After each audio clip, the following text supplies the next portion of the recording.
میرا سانس بری طرح سے اکھڑا ہوا تھا۔ میں مشکل سے کانپتے ہوئے منہ پر ہاتھ رکھ الماری میں چھپ کر کمرے کا منظر دیکھ رہی تھی۔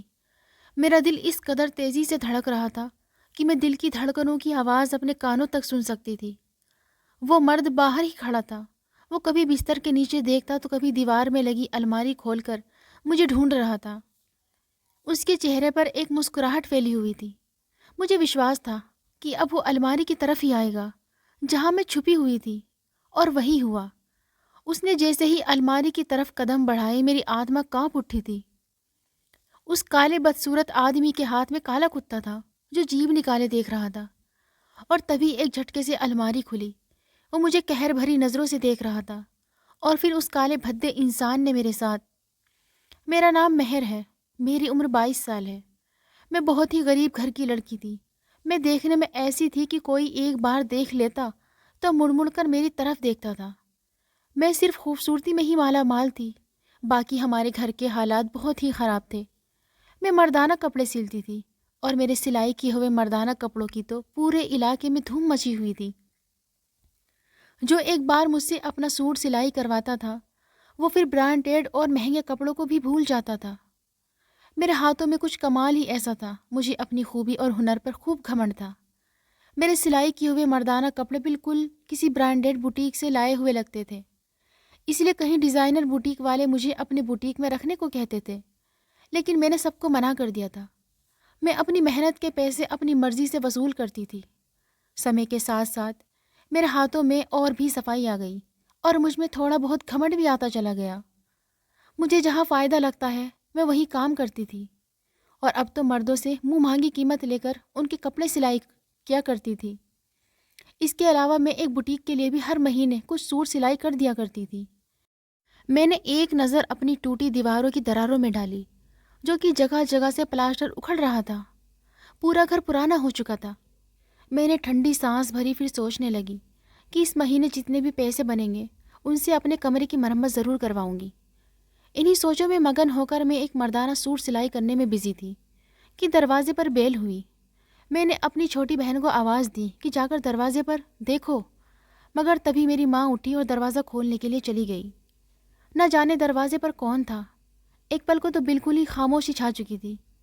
میں کپڑے سلائی کرنے میں بزی تھی کہ تبھی مجھے کمرے میں ایک بھاری بھرکم قدموں کی آواز سنائی دی۔ وہ قدموں کی آواز سن کر میں نے فوراً نظریں اٹھا کر دروازے کی طرف دیکھا۔ ایک پل کو سامنے کھڑے آدمی کو دیکھ کر میں سہم گئی۔ سامنے ایک کالا دانوں کی طرح آدمی کھڑا ہوا تھا۔ وہ بہت ہی موٹا، کالا اور بھدا تھا۔ اس قدر کالی رنگت کا مالک تھا کہ مجھے تو دماغ میں پہلا خیال یہی آیا کہ یہ کوئی کالا حبشی ہے جو یہاں آ گیا ہے۔ اس کے موٹے موٹے بھدے سے نیک نقش اور کالی رنگت، پھر اس پر اس انسان کی وہ عجیب سی مسکراہٹ دیکھ کر سب سے پہلے مجھے اپنے دوپٹے کا خیال آیا، جو میں نے گرمی اور گھٹن کی وجہ سے اتار کر سائڈ پر رکھ دیا تھا۔ میرے لیے وہ انسان بالکل اجنبی تھا۔ اس انسان کا یہاں کیا کام تھا؟ میں تو اسے جانتی بھی نہیں تھی۔ یہ کوئی ہمارا رشتہ دار نہیں تھا، پھر بھی ہمارے گھر کیوں آیا تھا؟ دوسرا سوال میرے دماغ میں یہ آیا کہ میری ماں نے اسے اندر آنے ہی کیوں دیا، یہاں تک کہ وہ سیدھا میرے کمرے میں بنا نوک کیے داخل بھی ہو گیا۔ میری ماں بھی کچھ پلوں کے بعد ہی میرے کمرے میں آ گئی۔ میں نے سوالیہ نظروں سے اپنی ماں کو دیکھا، اور ماں نے میری طرف دیکھا۔ تبھی ماں بولی، یہ کہہ رہے ہیں تم سے سلائی کے بارے میں بات کرنی ہے۔ مجھے حیرانی ہوئی، مگر شاید وہ بھی میرا کوئی گراہک ہی تھا جو مجھ سے اپنا سوٹ سلائی کروانا چاہتا تھا۔ یہی سوچ کر میں نے اسے بٹھایا تو اس نے پھر اپنی بات کہنی شروع کی۔ وہ ٹوٹی پھوٹی ہندی میں بات کر رہا تھا کہ اسے میری سلائی کیے ہوئے مردانہ کپڑے بہت پسند آئے ہیں۔ اس کے بعد وہ جو بولا اسے سن کر میرے ہوش اڑ گئے تھے۔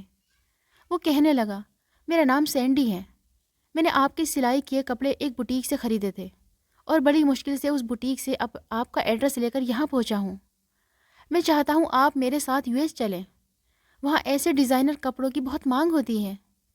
حال ہی میں بڑی برانچ کا ادگھاٹن ہوا ہے، میں نے وہاں آپ کے لیے بات بھی کر لی ہے۔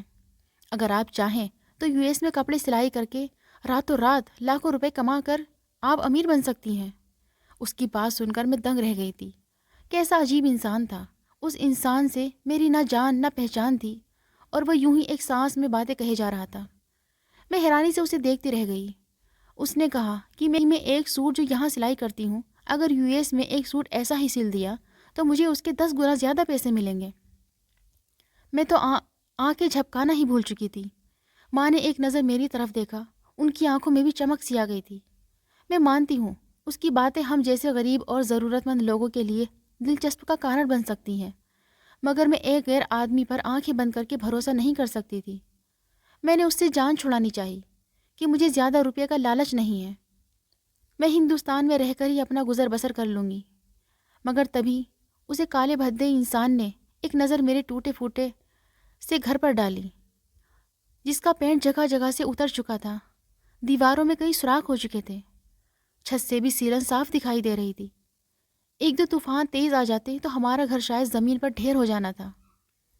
اس نے ایک نظر چاروں طرف ڈالی اور بولا، آپ ایسے گزر بسر کریں گی؟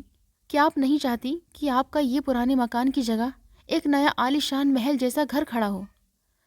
آپ کو جو موقع ملا ہے وہ ہر کسی کو نہیں ملتا، اور آپ سے اچھی عمر کی لڑکیاں مجھے آسانی سے مل سکتی ہیں۔ آپ سوچ سمجھ کر مجھے جواب دے سکتی ہیں۔ یہ کہہ کر وہ سکون سے میرے پرانے سے کمرے میں بیٹھا اور میرے جواب کا انتظار کرنے لگا۔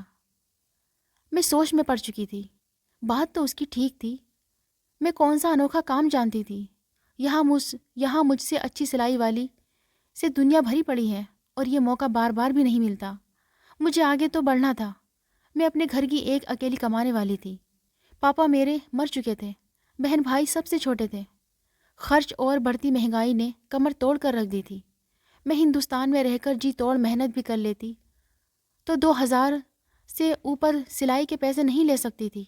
میرے پاس زیادہ پیسہ کمانے کا موقع بار بار نہیں آ سکتا تھا۔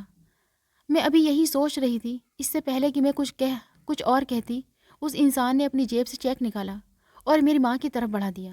کہنے لگا، یہ ایک معمولی سا ایڈوانس ہے، اگر آپ میرے آفر کو مان لیں تو میں آپ کو اس سے 2 گنا پیسے اور دوں گا، تاکہ آپ اپنا گھر اچھی طرح سے مرمت کروا سکیں۔ میری ماں نے جب چیک دیکھا تو ایک پل کو میری ماں کے ہاتھ کانپ اٹھے تھے۔ انہوں نے خود کو سنبھالتے ہوئے چیک میری طرف بڑھا دیا۔ چیک پر لکھے پیسے دیکھ کر تو میں بھی حیران ہو چکی تھی۔ چیک پر تو 10 لاکھ رقم تھی۔ میں بڑی حیران رہ گئی تھی۔ اس انسان نے تو ابھی سے ہی مجھے 10 لاکھ دے دیے تھے۔ میرے دل میں لالچ جاگ اٹھا تھا۔ میری ماں کا بھی کچھ ایسا ہی حال تھا۔ مجھے لگا شاید یہی آخری موقع ہے اپنی قسمت سنوارنے کا۔ مجھ سے پہلے ہی میری ماں بولی کہ میری بیٹی US ضرور جائے گی، آپ بس اس کے جانے کا انتظام کر دیں۔ ماں کی جلد بازی پر میں حیران ہو چکی تھی۔ وہ انسان تو خوشی سے پھولے نہیں سما رہا تھا۔ وہ وہاں سے باقی کے کام کرنے کے لیے جا چکا تھا۔ جبکہ میں ماں کو دیکھنے لگی، میرے ہاتھ میں بیٹھے بیٹھے 10 لاکھ روپے آ چکے تھے، مگر وہ انسان اتنی بڑی رقم ہم لوگوں کو کیوں دے کر گیا تھا؟ اتنی رقم تو میں نے زندگی میں پہلی بار دیکھی تھی۔ پاپا کے مرنے کے بعد اپنی دونوں بہنوں اور چھوٹے بھائی کی ذمہ داری مجھ پر آ چکی تھی۔ میں نے زیادہ پڑھائی تو نہیں کی تھی، مگر اوپر والے نے مجھے یہ ہنر دے رکھا تھا کہ میں بہت ہی اچھے کپڑے سلائی کر لیا کرتی تھی۔ میں غریب تھی، اتنا ہی کما پاتی تھی کہ مہینے کے آخر میں اپنے بہن بھائیوں کی پڑھائی کا خرچہ اور باقی گھر کا سامان خرید پاتی تھی۔ باقی کی اچھائی تو میں نے جیسے برسوں پہلے ہی دل میں دفن کر لی تھی۔ مگر اب جب یہ US جانے کی آفر سنی تو میری خوشی کی کوئی حد نہ رہی تھی۔ میری ماں مجھے US بھیجنے کے لیے تیار ہو گئی تھی۔ کہنے لگی، ہمارے حالات بدل جائیں گے۔ میری ماں تو ویسے بھی تھوڑا لالچی ٹائپ کی تھی، یا پھر تنگی سہتے سہتے وہ تھک چکی تھی۔ میرا دل ابھی بھی اندر سے تھوڑا ڈر کا شکار تھا، مگر اپنے بہن بھائیوں کے اچھے فیوچر کے لیے اور اپنی ماں کی ساری اچھاؤں کو پورا کرنے کے لیے مجھے یہ قربانی دینی پڑی، اور میں نے US جانے کے لیے حامی بھر لی۔ کچھ ہی ہفتوں میں تمام ضرور کاغذ تیار کر لیے گئے۔ وہ کالا سا انسان جس کا نام اس نے سینڈی بتایا تھا، کئی بار گھر آ کر مجھے ضروری کاغذات پر سائن لے چکا تھا۔ مجھے پڑھنا تو نہیں آتا تھا، لیکن بس اپنا نام لکھنا جانتی تھی۔ اس نے کہا، 2 سال کا کانٹریکٹ ہے، 2 سال سے پہلے تم ہندوستان واپس نہیں آ سکتی، نہ ہی کہیں اور کسی جگہ کام کر سکتی ہو۔ میرے سامنے کانٹیکٹ پیپر کے ساتھ 15 لاکھ کا چیک اور بھی رکھا ہوا تھا، اس لیے بنا سوچے سمجھے میں نے سائن کر دیے۔ کچھ ہی دنوں میں میرا ویزا، ٹکٹ سب کچھ بن چکا تھا۔ آخر میں اپنی ماں اور بہن بھائیوں کو چھوڑ کر US کے لیے روانہ ہو گئی۔ سینڈی میرے ساتھ ہی جا رہا تھا۔ میں دیکھنے میں بہت ہی خوبصورت تھی۔ اس انسان کے ساتھ پلین میں بیٹھے مجھے عجیب سا لگ رہا تھا۔ وہ ایک دم کالا اور میں سفید رنگ کی مالک۔ نہ جانے کیوں مجھے وہ آدمی ایک آنکھ نہیں بھایا تھا، بلکہ ایسا تھا جسے دیکھ کر انسان نظر بدلے۔ مجھے اس انسان سے گھن آ رہی تھی، لیکن میں سب کچھ پیسوں کے لیے کر رہی تھی، اس لیے مجبوراً مجھے اس کا ساتھ دینا پڑ رہا تھا۔ اس سفر کے دوران میں نے اس سے ایک بار بھی کوئی بات چیت نہیں کی۔ یو ایس پہنچ کر میرے دل میں عجیب سی بے چینی اور ڈر اٹھنے لگے تھے۔ نہ جانے یہاں آگے میرے ساتھ کیا ہونے والا تھا۔ میں نے ایک نظر اس آدمی پر ڈالی جو مجھے ہی گھور رہا تھا۔ اس کی آنکھوں میں کچھ ایسی چبھن تھی کہ میں زیادہ دیر تک اس کی آنکھوں میں دیکھ نہ پائی۔ یو ایس پہنچنے کے بعد اس نے مجھے گاڑی میں بٹھایا اور پھر ایک فلیٹ پر لے گیا۔ میں فلیٹ میں داخل ہوئی تو یہ دیکھ کر حیران رہ گئی کہ وہ فلیٹ تو بالکل چھوٹی سی بوٹیک جیسا لگ رہا تھا۔ وہاں پر مردانہ کپڑے سلائی کرنے کے لیے ہر چیز موجود تھی۔ وہاں کا عیش و آرام دیکھ کر ایک پل کے لیے میں حیران رہ گئی تھی۔ میں نے تو سپنے میں بھی ایسا عالیشان فلیٹ نہیں دیکھا تھا اور نہ ہی سوچا تھا کہ کبھی یو ایس آؤں گی۔ سینڈی نے مجھ سے کہا کہ یہ میرا ہی فلیٹ ہے، تم اس فلیٹ میں رہو گی اور میں اپنے دوسرے فلیٹ میں رہوں گا۔ یہاں رہ کر تم اپنے کپڑے سلائی کرنا۔ مجھے چھوڑنے کے بعد وہ وہاں سے جا چکا تھا۔ اگلے ہی دن سے کئی سارے کپڑوں کے آرڈر لے کر میرے پاس آیا اور اس نے مجھے کچھ لوگوں سے بھی ملوایا۔ مجھے وہاں کی بھاشا نہیں آتی تھی، اس لیے جو بھی انسان میرے گھر آتا وہ سینڈی سے بات کرتا۔ پہلے ہی سوٹ کو جب میں نے سلائی کیا تو وہ گراہک کو بہت پسند آیا اور اس نے مجھے اتنی رقم دی جسے دیکھ کر میری آنکھیں پھٹی کی پھٹی رہ گئی۔ اتنی رقم تو شاید میں 10 جگہ سلائی کر کے بھی ہندوستان میں کما نہیں سکتی تھی، جو مجھے یہاں ایک جوڑے کی سلائی کے بدلے میں مل رہے تھے۔ یہاں آ کر جو دل میں تھوڑی بہت بے چینی اور ڈر تھا وہ اب دور ہو چکے تھے۔ میں اب خوش رہنے لگی تھی اور مجھ میں ایسے گھمنڈ اور بھی بڑھنے لگا تھا۔ مجھے لگتا تھا کہ جس طرح میں پیسے کما رہی ہوں بہت ہی جلد میں امیر ہو جاؤں گی اور اپنے بہن بھائیوں کو بھی یہیں بلا کر سیٹ ہو جاؤں گی۔ سینڈی روزانہ یہاں آیا کرتا تھا، لیکن تھوڑی ہی دیر بعد واپس چلا جاتا تھا۔ میں اس فلیٹ میں اکیلے ہی رہتی تھی، مگر پھر اس کا روز روز کا آنا بڑھنے لگا تھا۔ جیسے جیسے کام بڑھنے لگا تو وہ ہفتے میں دھیرے دھیرے یہاں رات کو رہنے لگا۔ اس فلیٹ میں 4 کمرے تھے، 2 سلائی کے لیے اور ایک کمرے میں رہتی تھی، اور ایک کمرہ ہمیشہ لاک ہی رہتا تھا۔ سینڈی جب بھی آتا اسی کمرے میں جاتا، پھر وہ وہاں سونے بھی لگا۔ اب تک اس نے مجھ پر کبھی بھی بری نظر نہیں ڈالی تھی اور مجھ سے بہت ہی سمان کے ساتھ بات کرتا تھا، اس لیے مجھے کبھی اسے لے کر برے نیت کا شک نہیں ہوا تھا۔ پہلے 1 مہینہ تو میں نے فلیٹ میں رہ کر خوب کمائی کی، کچھ پیسے اور تحفے گھر اپنی ماں اور بہن بھائی کے لیے بھی بھیجے، مگر دھیرے دھیرے کام ہوتا چلا گیا اور سینڈی کا گھر پر آنا جانا بڑھنے لگا۔ ایک دن وہ فلیٹ میں آیا تو لڑکھڑا کر چل رہا تھا۔ اس حالت میں دیکھ کر میں ڈر گئی تھی، نہ جانے اسے کیا ہوا تھا۔ میں اسے بھائی سمجھتے ہوئے اس کے قریب گئی تاکہ اسے سنبھال سکوں۔ وہ جس قدر لڑکھڑا رہا تھا امید تھی کہ وہ فرش پر گر جاتا، مگر جیسے ہی میں اس کے قریب گئی تو اس کے شریر سے آئی بدبو سے مجھے اکائی آنے لگی۔ اس کے پاس سے بہت ہی گندی بدبو آ رہی تھی، ایسا لگتا تھا جیسے وہ کوئی نشیلی چیز پی کر آیا ہو۔ میرا پورا شریر کانپنے لگا تھا۔ یہ کیا ہو گیا تھا؟ وہ آدمی میرے لیے غیر تھا اور نشے کی حالت میں وہ کیا کرنے آیا تھا؟ میں ڈر کے مارے اس سے دور ہونے لگی اور بھاگ کر اپنے کمرے میں چلی گئی۔ میرا دل زور سے دھڑک رہا تھا۔ وہ انسان کی نیت کیا تھی؟ وہ کیا چاہتا تھا؟ کہیں وہ میری عزت؟ اتنا سوچ کر میری سوچ وہیں پر دم توڑ گئی۔ میری آنکھوں سے آنسو گرنے لگے تھے۔ وہ سینڈی باہر ہی صوفے پر بیٹھ چکا تھا اور اب بار بار مجھے آواز دے رہا تھا۔ کم سے کم اس سمے تو میں اس کے پاس نہیں جا سکتی تھی۔ کتنی دیر میں کمرے میں بند رہی۔ جب باہر سے اس کی کوئی آواز نہ آئی تو مجھے لگا شاید وہ جا چکا ہے۔ یہی سوچ کر میں نے ایک سکون کی سانس لی اور کمرے سے باہر نکل آئی۔ سامنے کوئی نہیں تھا، لیکن میرا شریر ابھی بھی کانپ رہا تھا۔ ڈر کے مارے میرا گلا بھی سوکھ چکا تھا۔ میں جیسے ہی پانی پینے کے ارادے سے کچن کی طرف جانے لگی تو میرے گلے سے اچانک ایک چیخ نکل گئی تھی۔ ایک کالا بھیانک کتا کچن کے فرش پر کھڑا تھا۔ مجھے کتوں سے بہت ڈر لگتا تھا۔ ایسے کالے بھیانک کتے کو دیکھ کر تو ویسے بھی اچھے بھلے انسانوں کے ہوش اڑ جاتے ہیں۔ میں تو پھر بھی ایک لڑکی تھی۔ میرا پورا شریر برف کی طرح جم چکا تھا۔ میں نے پیچھے کی طرف مشکل سے قدم اٹھانا شروع کیا، مگر تبھی میرا شریر کسی سخت چیز سے ٹکرا گیا۔ میں نے پلٹ کر دیکھا تو وہی کالا بھدا انسان میرے پیچھے کھڑا مسکرا رہا تھا۔ مجھے یوں کھڑے دیکھ کر اس کے چہرے پر مسکراہٹ پھیلی اور کہنے لگا، کب سے آواز دے رہا ہوں آپ کو، آخر آپ بول کیوں نہیں رہی تھی؟ تمہارے لیے کپڑوں کا آرڈر لایا ہوں۔ بڑی زور سے اس نے میرا ہاتھ پکڑا تھا۔ میں اس کتے کے ڈر سے کانپ رہی تھی۔ میں نے بڑی مشکل سے کتے کی طرف اشارہ کیا۔ ڈر کے مارے میرے منہ سے آواز بھی نہیں نکل رہی تھی۔ وہ انسان اتنے بڑے خطرناک کتے کو دیکھنے کے باوجود نارمل کھڑا تھا۔ میں کانپتی ہوئی آواز میں بولی، وہ کتا، اسے مارو، مگر اس کا کہا ہر ایک انداز مجھے چونکا رہا تھا۔ اس نے میری سلائی والی میز پر مجھے بٹھایا اور پھر بڑے آرام سے اس کتے کے پاس جا کر اسے اپنی گود میں اٹھا لیا۔ وہ انسان میرے پاس چلتا ہوا آنے لگا تو میں ڈر کے مارے چلانے لگی۔ مجھے لگا شاید ڈر سے آج میری موت ہی ہو جائے گی۔ سینڈی کہنے لگا، یہ میرا کتا ہے، میرا دوست ہے، میری جان ہے، مجھے اس کتے سے بہت محبت ہے۔ وہ میرے پاس آیا اور بولا، مجھے آج کسی انسان کی نہیں بلکہ اپنے اس کتے کے کپڑے سلائی کروانے ہیں۔ تم اگر میرے اس پالتو کتے کے کپڑے سلائی کرو گی تو تمہیں منہ مانگی رقم دوں گا۔ میں تو اس کتے کو دیکھ کر سانس لینا بھول گئی تھی۔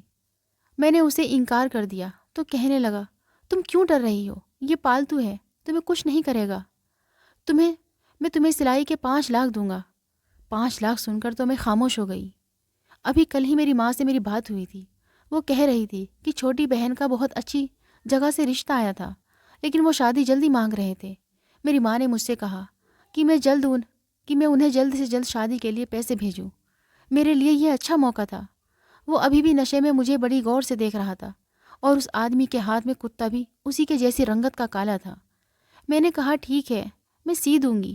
میرے شبد ڈر کے مارے کانپ رہے تھے، لیکن مجھے پیسوں کی بھی ضرورت تھی، اس لیے میں نے حامی بھر لی۔ پھر اس نے اس کتے کو ٹیبل پر بٹھا دیا۔ میں نے انچ ٹیپ اٹھایا اور ناپ لینے کے لیے اس کی طرف بڑھی۔ میں نے کانپتے ہاتھوں کے ساتھ اس کتے کا ناپ لیا۔ اس کے بعد سینڈی اس کتے کو لے کر اپنے کمرے میں چلا گیا۔ میں ڈر کے مارے وہیں کی وہیں بیٹھ ہی رہ گئی، لیکن میں نہیں جانتی تھی میری آزمائشوں کا سلسلہ شروع ہو چکا ہے۔ رات کو جب میں اپنے کمرے میں سو رہی تھی تو مجھے یہ محسوس ہوا کہ جیسے کوئی چیز میرے شریر کے ساتھ لپٹی ہوئی ہے۔ جیسے ہی میں نے آنکھیں کھولی تو سانس لینا بھول گئی تھی۔ وہی کالا کتا میرے شریر کو اپنی لپیٹ میں لیے ہوئے تھا۔ ڈر کے مارے میں چلا بھی نہیں پا رہی تھی، لیکن پھر بھی ہمت کر کے میں نے چیخ ماری تھی۔ وہ کتا مجھ سے پیچھے ہٹ گیا۔ میں مشکل سے اٹھ کر دروازے پر گئی۔ سینڈی میرے سامنے ہی کھڑا تھا۔ بنا سوچے سمجھے ہی اس کے سینے سے لگ کر پھوٹ پھوٹ کر رونے لگی۔ مجھے اس سمے کچھ بھی سمجھ میں نہیں آ رہا تھا۔ کتے کی ڈر کی وجہ سے میری جان نکلی ہوئی تھی، لیکن میں نہیں جانتی تھی کہ میں نے کس مصیبت کو دعوت دے دی ہے۔ میرے ہوش تو اس سمے اڑے جب اس آدمی کی پکڑ مجھ پر مضبوط ہوئی۔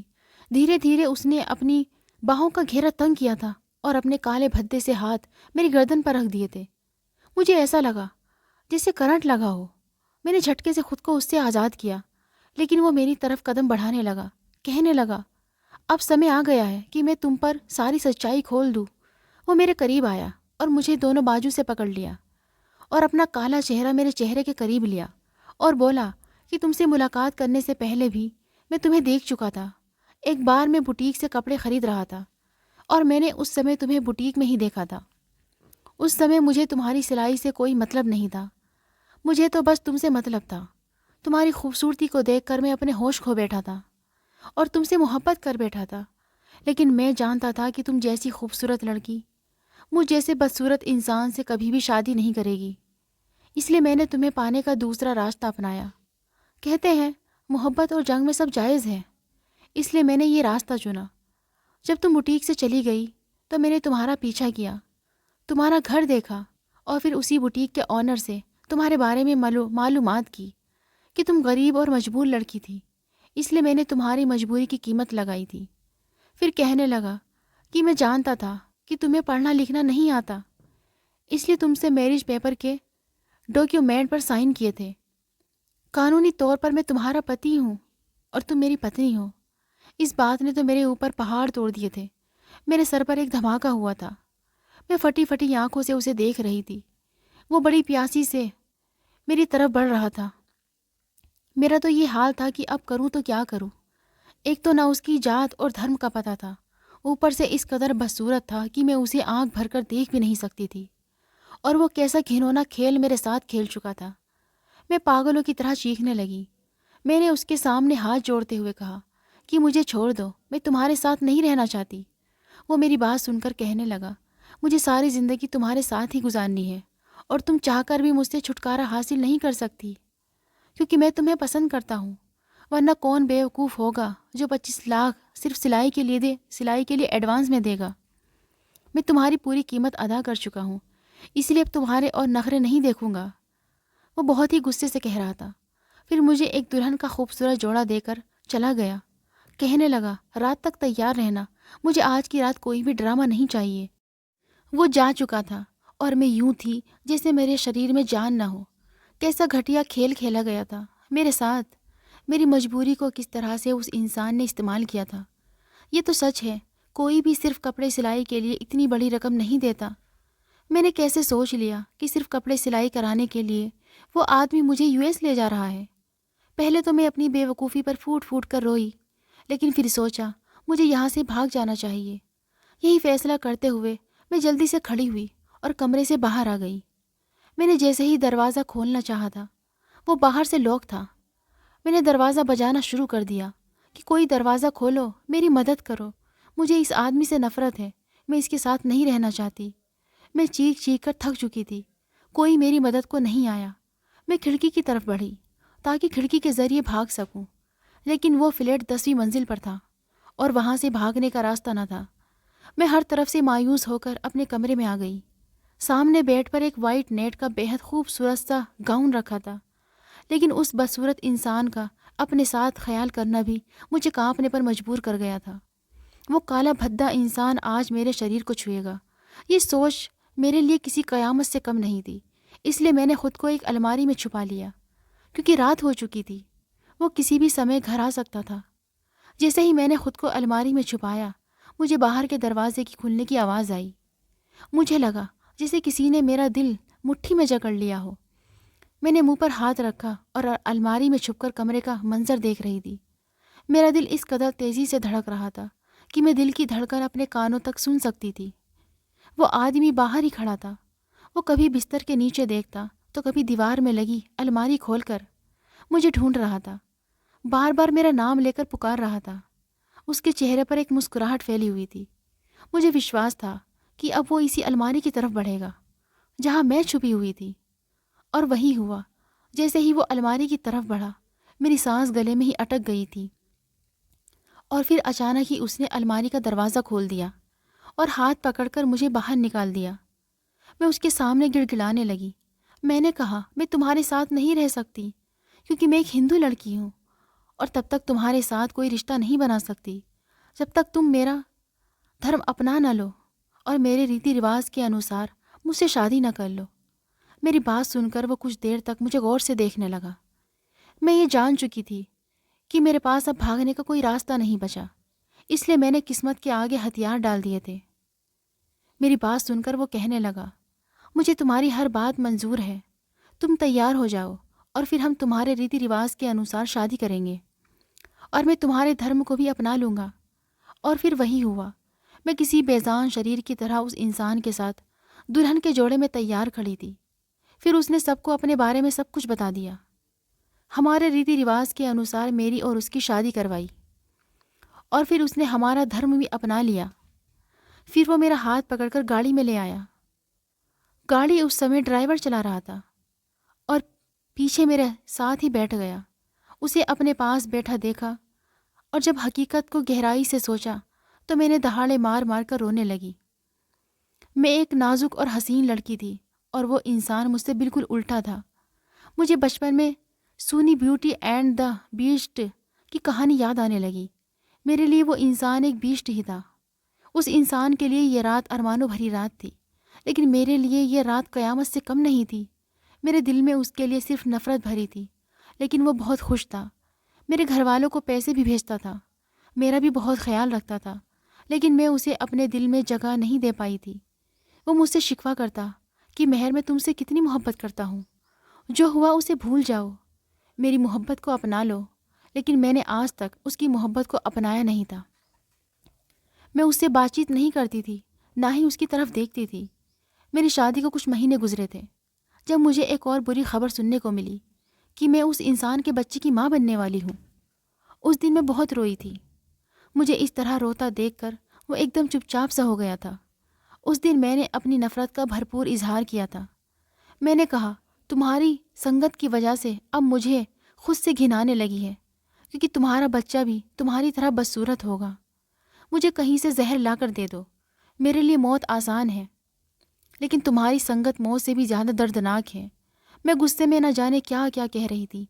وہ چپ چاپ سے میری بات سنتا رہا، پھر کمرے سے باہر نکل گیا۔ اس کے بعد وہ انسان میرے سامنے نہیں آیا۔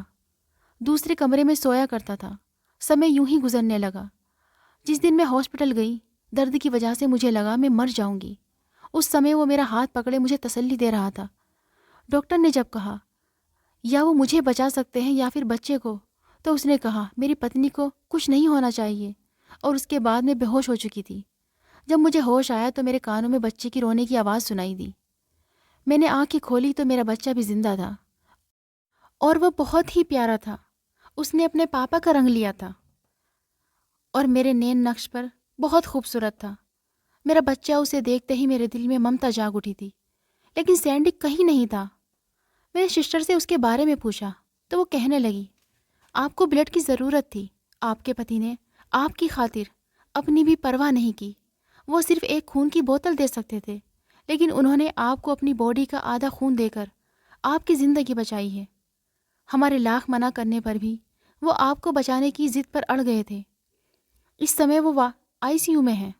اور یہ سن کر پہلی بار میرا دل اس انسان کے لیے تڑپا تھا۔ میں فوراً سے اٹھی۔ سسٹر نے مجھے منع کیا اٹھنے کے لیے، میں نہیں مانی اور ICU میں آ گئی۔ وہ بیڈ پر آنکھیں بند کیے لیٹا تھا۔ آج نہ مجھے اس سے گھن آ رہی تھی، نہ ہی وہ مجھے بھدا لگ رہا تھا۔ سامنے لگی مشین اس کی ڈوبتی سانسوں کی خبر دے رہی تھی۔ میں روتے ہوئے اس کے ساتھ لگ گئی۔ اس نے ذرا سی آنکھیں کھولی، کہنے لگا، میں نے اپنی محبت کے چکر میں تمہاری خواہش کا خیال نہیں رکھا۔ مجھے لگا تھا میری محبت بیکار ہے، تم میری اس غلطی کو معاف کر دو گی، لیکن مجھے نہیں پتا تھا تم مجھ سے اتنی نفرت کرتی ہو۔ اس کی آنکھوں سے آنسو بہہ رہے تھے۔ وہ کہنے لگا، میں کالا ضرور ہوں لیکن پتھر دل نہیں ہوں، ورنہ تمہیں پانے میں اتنا سمے نہ لگاتا۔ جس دن پہلی بار تمہیں US لایا تھا، اسی رات میں تمہارا فائدہ اٹھا سکتا تھا، لیکن میں تم سے محبت کرتا تھا اور تمہاری محبت کے انتظار میں تھا کہ میری محبت شاید تمہارے دل میں بھی میرے لیے محبت جگہ دے گی۔ اور نہ ہی میں تمہارا دھرم اپناتا، میں تمہاری محبت کو پانا چاہتا تھا، پتی بن کر زندگی کو خوبصورت بنانا چاہتا تھا، اس لیے یہ سب کیا۔ میرے پاس پیسے کی کوئی کمی نہیں تھی، بس میری شکل کو دیکھ کر لڑکیاں مجھ سے دور بھاگتی تھی، لیکن میں نے اپنی زندگی دے کر تمہاری زندگی بچائی ہے۔ میرے مرنے کے بعد تم آزاد ہو جاؤ گی۔ بس تم سے ایک ریکویسٹ ہے کہ میرے بچے کا دھیان رکھنا۔